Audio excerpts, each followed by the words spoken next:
সাধারণভাবে একটি web page মানেই আমরা কোডিং মনে করে থাকি অনেক সময়। তো আজকে আমরা একটি ডেটা টেবিল তৈরি করব, যেখানে আমরা কোনো প্রকার কোডিং ছাড়াই একটা ওয়েব পেজের মধ্যে একটা ডেটা টেবিলকে রিপ্রেজেন্ট করব অনেক আকর্ষণীয় করে। চলুন তাহলে শুরু করা যাক। তো আমরা টেবিল তৈরি করার জন্য সাধারণত রো এবং কলাম তৈরি করতে হয়, সেটা আমরা যাতে না করতে হয় সেজন্য আমরা সরাসরি চলে যাচ্ছি এক্সেলে। কারণ এক্সেলে রো এবং সারি এগুলো রেডি করাই থাকে, জাস্ট আমরা কি করব যে এখানে অটোমেটিকলি লিখে ফেলবো। তো আমরা এখানে একটু ফন্টটা বড় করার জন্য এখানে 20 সাইজ নিয়ে নিচ্ছি এবং এটাকে একটু বড় করে নিচ্ছি যাতে করে আমাদের রোগুলো একটু বড় হয়ে যায়। তো এই জন্য আমরা এখানে সাপোজ আমরা একটু মার্জও করে নিই, দেখি যে মার্জ হয় কি না। এখানে মার্জ করে নিচ্ছি। এখানে আমরা এখানে 3টি বা 2টি ঘর নিয়ে নিলাম, সাপোজ এখানে 3টি ঘর নিয়ে নিলাম। তো আমরা এখানে জাস্ট এখানে লিখছি, সাপোজ এখানে নেম লিখলাম।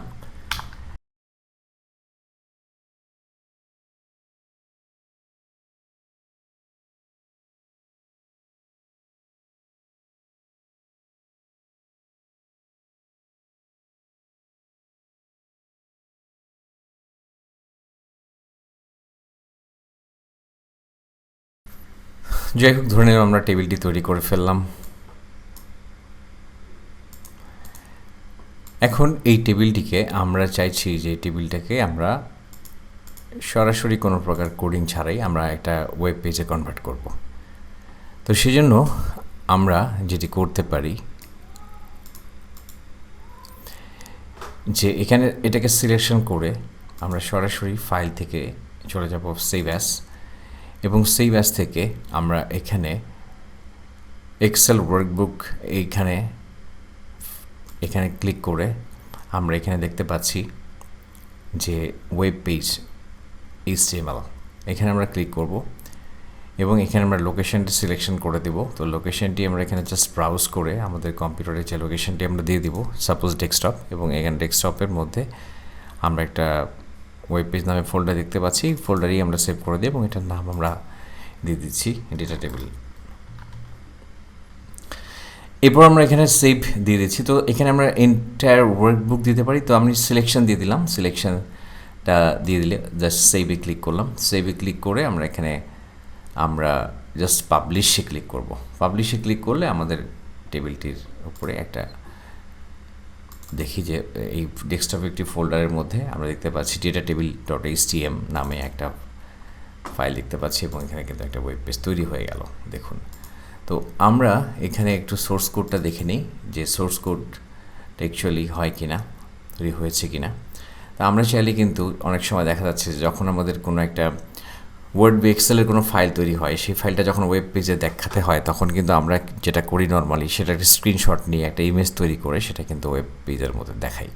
অনেক সময় সেটা রেজলিউশন ভালো হয় না, সেটা অনেকটা ভালো হলেও হয়তো সেটার জন্য ওয়েব সাইটের মধ্যে বেশি জায়গা দখল করে থাকে। কিন্তু এখানে কিন্তু আমরা অনেক প্রপারলি এটাকে আমরা ওয়েব পেজে দেখাতে পারি এবং আমরা চাইলে এই কোডগুলো কিন্তু নিয়ে আমরা ওয়েব পেজে ব্যবহার করতে পারি। এটাকে আমরা রাইট মাউস ক্লিক করে এবার ওপেন করি গুগল ক্রমে।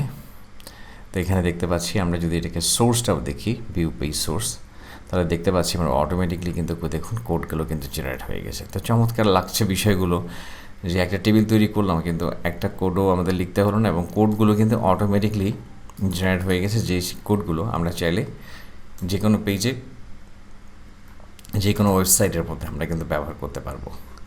তো আপনার যদি এক্সিস্টিং কোনো এক্সেলের ফাইল থাকে সেটাকেও আপনি চাইলে এভাবে কনভার্ট করতে পারেন। সাপোজ আমি পুরাতন একটা ফাইল ওপেন করি, এখানে পুরাতন একটা ফাইল ওপেন করে দেখাচ্ছি।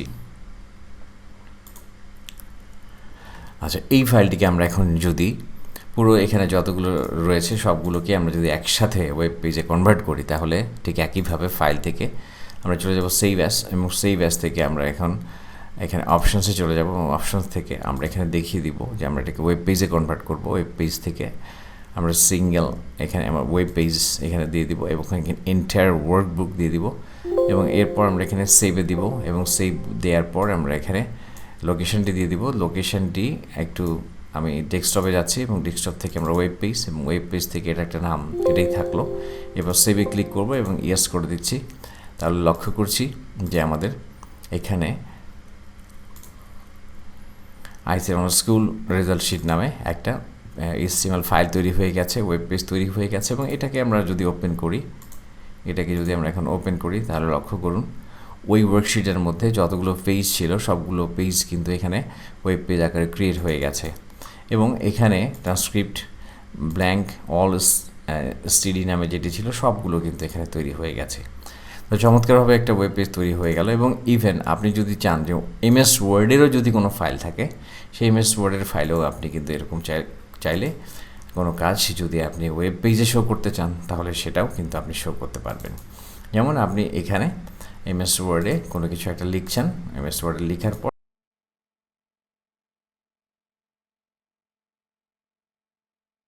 আমরা টাইপ করার পরে আমরা এখানে চলে যাবো ফাইল এবং ফাইল থেকে এখানে সেভ অ্যাজ এবং সেভ অ্যাজ থেকে আমরা এখানে থেকে এখান থেকে আমরা দেখিয়ে দিব যে আমাদের তৈরি করতে হবে ওয়েব পেজ এবং ওয়েব পেজ এখানে .html এবং HTML থাকতে হবে। তারপর আমরা এখান থেকে ব্রাউজে চলে যাব, ব্রাউজ থেকে আমরা লোকেশনটি দেখিয়ে দিচ্ছি যে আমাদের লোকেশনটি হচ্ছে ওয়েব পেজের মধ্যে থাকবে। তারপর সেভে ক্লিক করব এবং এখানে দেখুন যে আমাদের এখানে id.html নামে একটা ওয়েব পেজ ক্রিয়েট হয়ে গেছে এবং এটাকে আমরা ওপেন করে দেখাচ্ছি এবং দেখুন এখানে কিন্তু একটা ওয়েব পেজ তৈরি হয়ে গেছে এবং তারপর আমরা যদি সোর্স ফাইলটি দেখতে চাই তাহলে সোর্স ফাইলে আমরা এখানে সেই ফাইলটি দেখতে পাচ্ছি।